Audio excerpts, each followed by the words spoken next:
Good morning, beautiful. It's great to see you, and it's gorgeous to be out here. Let me show you the day. It's nice to be out here, and you know, it's beautiful. The sky is actually empty of clouds, although there are clouds over the harbour, which you'll see if you look at the phone. There we go, we've had our bump. The moon was, oh, there's the moon. See the moon in the gap right there? Hasn't set yet, so there we all are. And good morning to you. I can see you all hopping on. So, Sangmarie, Wendy, Maria, it's great to see you. And look, we're out in the garden. I'm just loving being outside with you. It's been yonks. You can see I've actually had some time to tame the jungle here a little bit, so let's see what's happened. Most of the iris foliage from last year is gone, and the new ones are coming up. And here is Paper White, which is one of the earliest spring jonquils. Spring, she says. Spring, it's the middle of winter. They're very early. And there's the lavender bush. And here are things that I just moved and put into this place. And again, you can see the spring bulbs coming up quite early. And you think, why is there all this stuff over the ground? Well, if I don't put stuff all over the ground, the cats dig. Good morning, Linda. So, you know, the cats are sweet, but I don't want my stuff dug up. This is a Chatham Islands lily. I don't actually know what its proper name is. I used to know, but through lack of use, that particular synaptic connection has not been maintained. But it's a lovely thing. And what else have we got here? I hope you saw the photographs that I took of the wattle trees. It's the same as this one up here, but it's really spectacularly in flower. So if you haven't seen those, just go look at my feed. What else have we got here? Apart from everything drenched in rain, because it rained, more Paper White. This whole row, this is all hundreds, if not 1,000 or more. I don't know, I haven't counted them. Good morning, Laura. See the Paper White's coming out. Magnolia's there. Stay asleep, Magnolia, please. It's too soon, but anyway, it's beautiful. Oh, look, the very first snowflake. These are also very early. See? They're the cutest little things, she says, pulling out a weed. See this? It's got little green dots. There you go, you can see. Got to catch the light on it right so you can see the detail. Hi, Andrea! I just love these snowflakes. They're very sweet. Last year's seed pods on the Nigella are still there, and see all the babies? Those little green sprouts of the Nigella, all the love and the mist. Let me go down here without having a disaster. And we have iris. This, oh no, it is just leaves at the moment, but there'll be flowers. I love these leaves. They're so beautiful. You get a huge big wave of them. And these are the really early double jonquils. They're heavily scented. Come on, camera, focus, please. Come on, sort it out. There we go. Beautiful thing. Hi, Amy. And they just smell the best, and you can see how heavy they get and why I had to prop them up, because otherwise they just fall over and they end up on the ground and they get eaten and get ruined, and you know, you can't look at them and enjoy them and smell them most of all. Go on, camera, focus. There you go. They're just beautiful. Very old-fashioned jonquils. I don't think... And there's more of them there. These are the plain ones. Also very old. All my bulbs, most of them are very old-fashioned flowers. Come on, focus, please. There we go. Now you can see. Morning, Heather. Morning. See the hydrangeas just about lost their leaves now. I need to prune some of them.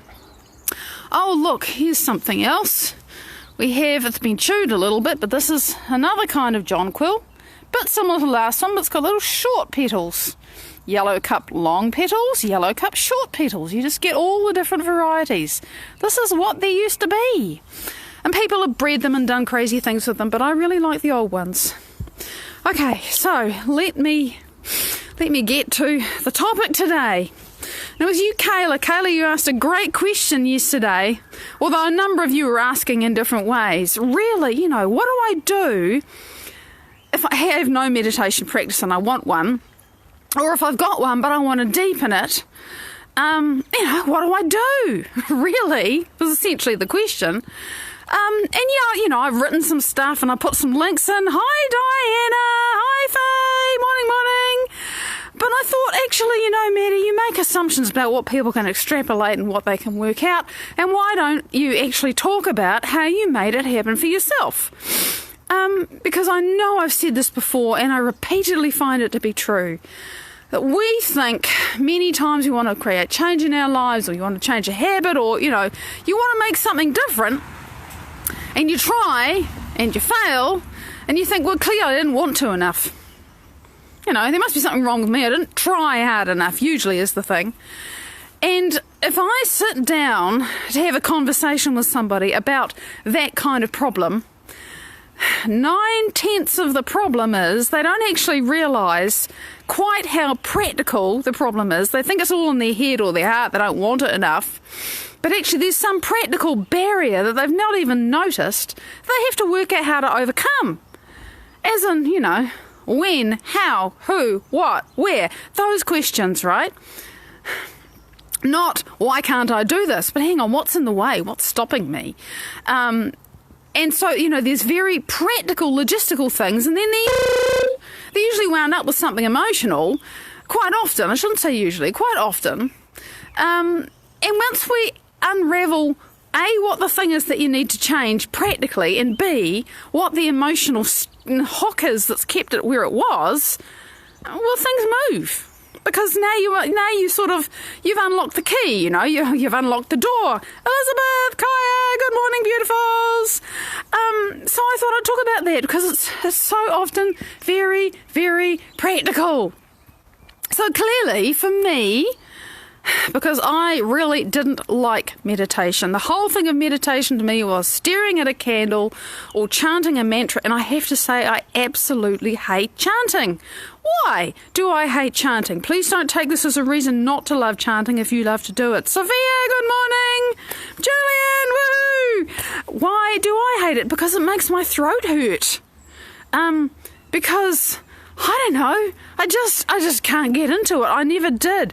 And frequently, the chants come with the music, and because of how I am with music, the tune becomes an earworm, and that's great if you like it, but generally I don't like the tune. So then I've got this, thing going on in my head, and I don't even like it. So there's all kinds of reasons why I don't like chanting. Who cares? Let me do something that I do like. I don't enjoy staring at a candle. Why? I don't know. I could never get into it. And I understand now, really, that the reason why I couldn't get into it, because I didn't know how to slow down my brain. I didn't know how to quiet my mind. And I had no fire that was lit inside me to want to figure out why. Nobody gave me a good enough reason. I didn't understand what I was trying to do. And what Dr. Joe Dispenza says, my inspiration, is if you understand the what and the why of what you're wanting to do, the how gets a hell of a lot easier. That's my way of saying it, and it's true. Now I understand what I'm doing. It's much easier to overcome myself and make it happen. So, turning back the clock, some dear friends at the end of 2018 gifted me, held out a hook really, said, here's your first fix. Gifted me one of Joe's meditations, and gave me access to one workshop session. Okay, I mean they'd taken a screen grab of one workshop session and they gave it to me because I needed it to be able to do one of the meditations they gave me. Or did they give me two? They bought me one, and I don't know. So that was fine. That was before Christmas, 2018, and I just sort of poked at it and thought, well, I don't like meditation. But, we're friends and we get together and they talk about it, and it's like, yeah, well, I don't like meditation. But I think I got curious. I watched the workshop and the science is entrancing. I was like, oh, right, I see. You see, I have this wonderful brain and I want to understand. Clearly I have an analytical mind. It's not that analytical, but, give me some hard evidence. Why do you think I'm so freaking practical and hard tacks and show me things that work? I'm like this. So I watched that and I thought, okay. So I dived in and I did the first meditation that I ever did with Joe sometime in February. I need to go back and, I've decided I need to construct a timeline. So, because it's kind of exciting, really. And I did that meditation. I know you've heard me say I did that meditation, and at the end of that, I knew my autoimmunity had dropped. I just knew. You know, one of those things that you just know, that you know, that you know. And it had. I thought, oh, that was interesting. You know. I mean, it wasn't spectacular. I didn't have any massive bolts of lightning come out of the blue and hit me. I was just like, oh, okay, I did that. And I know something changed. God, I can't remember. It was so long ago. So I was a very different person then. And I think, I don't know, I didn't do another one until the weekend. The next week, I was probably in the weekend that I made time, and so, you know, I waited a week or however long it was and did another. It was like, oh, I think I did the same thing again. I was like, oh, well, you know, it was interesting. Just trying it out. And then I did it again a few days later, and that was really interesting because, again, it was nothing spectacular, at least not that I remember, but I had this gene polymorphism that was causing me trouble because it buggered up my detoxification and toxicity. It was major drama. I just knew at the end of the meditation, I knew that it had changed.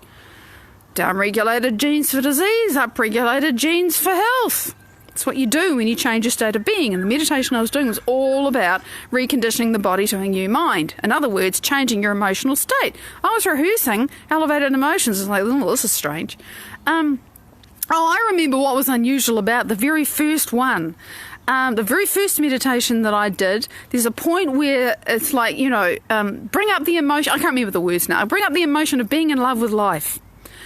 And I found that I was deep enough that I could actually do that. And I remember observing myself and thinking, oh my God, you can actually do that. Normally you would never do that. You'd just be so, I hate this, you know.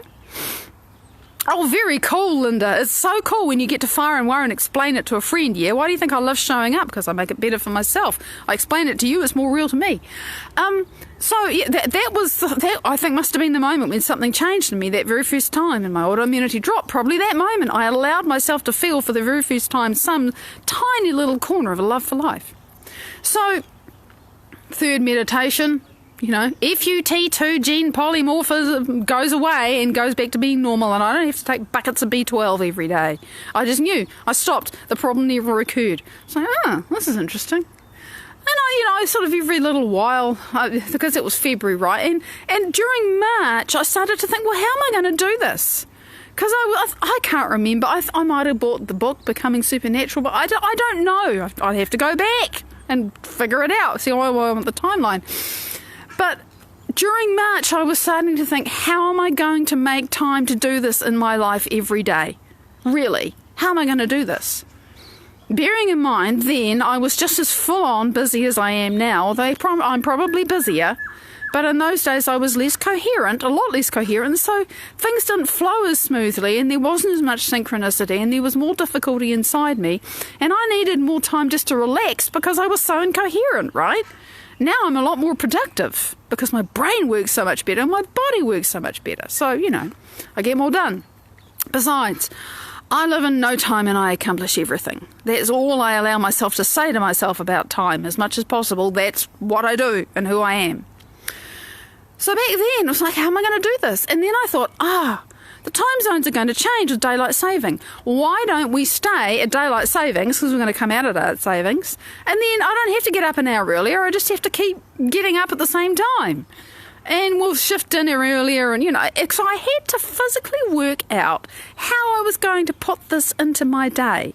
And that is actually, you know, Joe says, the hardest thing about all of this is making time to do it. And you have to make time to do it. Because it's not going to happen if you don't. And also, you have to make time to do it in a way that works for you.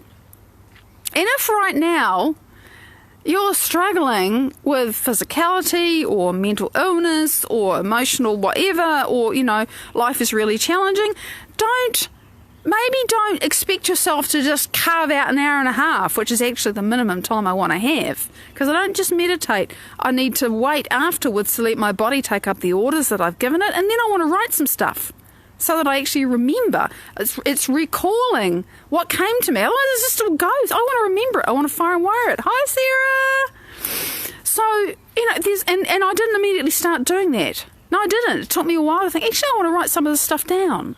So it evolved, see. But I knew I wanted a set time. I knew I wanted to have a time that I was going to say, non-negotiable. This time is not available for anything else. Period.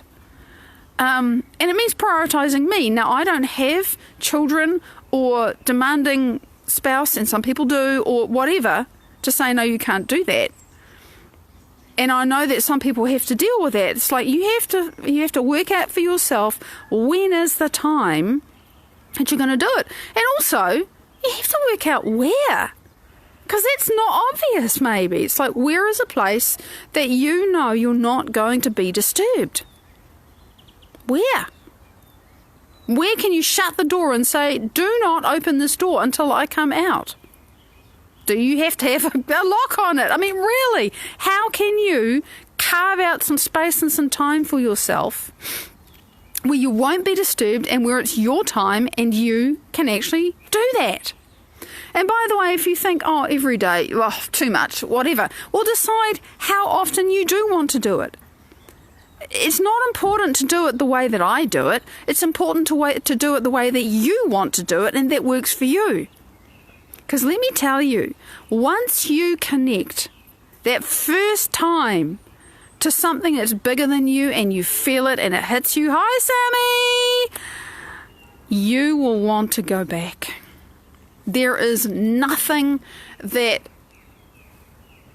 else like connecting with the unified field. Nothing. All the things that we think, in life are going to make us happy. You know why they make us happy? Because they help us open our hearts, feel expansive, feel free. Does any of this sound familiar? Connecting with the unified field gives you all of that, and you can do it, believe it or not, independent of your circumstances. The piece that has to change is your brain and your body and who you think you are. And this practice that I've been doing, in which I'm talking to you about how you set it up, if you want to, is what enables that to happen. Because as Linda commented before, you have to prune the old synaptic connections out of your brain that are to do with being miserable or poor or sick or whatever, and you have to sprout new ones. You have to change your brain, and in the process of doing that, you literally change your biochemistry and your physicality. That's just how it works.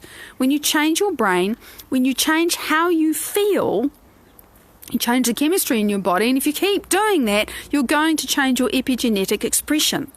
I know it, I'm living it, I'm doing it. It's the weirdest thing to understand finally that a particular way that I've been feeling it about a particular thing for years, and actually then I realised that I've been feeling that particular feeling about all kinds of things for most of my life. Hi, back to Tom! Has created this condition that I am presently just now, I'm actually able to know that it's still there, it's still going on. No, it's nothing life-threatening. Don't anybody start asking. No, I'm not talking about what it is. That's not the point. The point is that it's still there, right? And I notice that it's still there. And I don't know, it's less than a month ago, my response to it was, oh, it's still there. Oh, I haven't moved it. I haven't changed. I can't do this. It's not, And now I understand that very state of being pours the chemistry that conditioned my cells to create this situation in the first place. So while I keep having that response, I'm just keeping it there. Hi, Arlen! I really understand it now. I really do.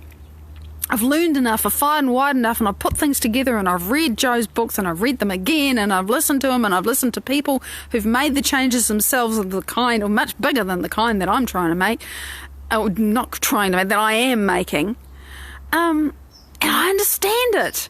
This whole thing of being in the state of being ahead of the physical experience, it's not just some insistence and determination and believing in something else. It's much more tangible and physical than that. Being in that state of being is what creates the new experience. I just have to do it ahead of the experience for long enough to make the new genes switch on in my body and the old ones switch off. And I made them the way they are now for at least 40 years. So if it takes me a few months, and I can manage what's going on meanwhile, which I can, whatever. It's like I'm starting to really trust it, see? Now, all of that trust and that familiarity comes from revisiting the information and revisiting the practice every day. And actually, I think that's really important. I don't just meditate every day. And oh God, I wouldn't miss it now. It's so beautiful. It's so, whole, healing, whatever. You know, the best, if you take the best day, the best experience of your life, whatever you know, that go-to thing, you think, oh my God, that was amazing. And you take that and multiply it by, pick a big number. And you get to go back to that every day. And every time you do, it gets better. How could you not want to do that? Okay? But there's work, right? You've got to overcome yourself to do that sometimes. You've got to overcome yourself to do that a lot sometimes. So the other thing I wanted to say is I'm revisiting some aspect of that information every day because I need to keep learning. And the thing is, when you've read the book once, you read any book once. Hi, Melody. Morning, beautiful. When you've read any book once, you read it, you learn. What have you done? You've learned, you've made new synaptic connections in your brain. You've changed your chemistry. When you read that book again, you are not the same person. You are going to learn different things from it. And I find this. There's things that I just couldn't perceive before that I understand now. And it's like, oh, so that means this and this and right? And then I go into my meditation and I actually do it, or something new comes to me based upon that information that I'd seen 4 or 5 times before, but this time it's real. And, you know, I keep watching, learning, listening, because I want to keep my mind in this space. Because this is what I'm creating. This is it. There's nothing else for me. Nothing else worked for me. So it's like it's evolved over time. I didn't start off doing all this, but I realised I want to spend time with a coherent voice. Who inspires me? Frankly, honestly, truly, only Joe. And I realise that makes me weird. Most people are inspired by more than one person on the planet. All I can say is I'm just weird like that. Nobody has grabbed me, inspired me in this way. And I'm not saying he's a god. I'm just saying he inspires me. I'm a god too. He inspires the god in me to be more, whatever. So, you see, it's just about incrementally building things, but the basic starting point is make a time, make a space, and do it in a way that you can and will stick to. Make an agreement with yourself and then carry it out. Do it. Because it'll grow. It's not nearly so important to start with this fantastic, huge practice as it is to start and be consistent, because it's going to grow. It doesn't matter that the oak is an acorn when you start. Just plant the blinking thing and water it. I think I've made my point. I hope I've made my... Oh, God, I'm over time.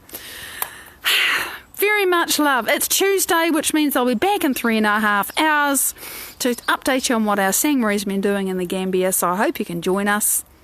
Very much love. If you've got questions about starting your practice, and look, there's links, and there's a big comment under yesterday's live. You want to check out some links and information, go get them. They're there. Big love. I'll see you later today or tomorrow. Bye-bye.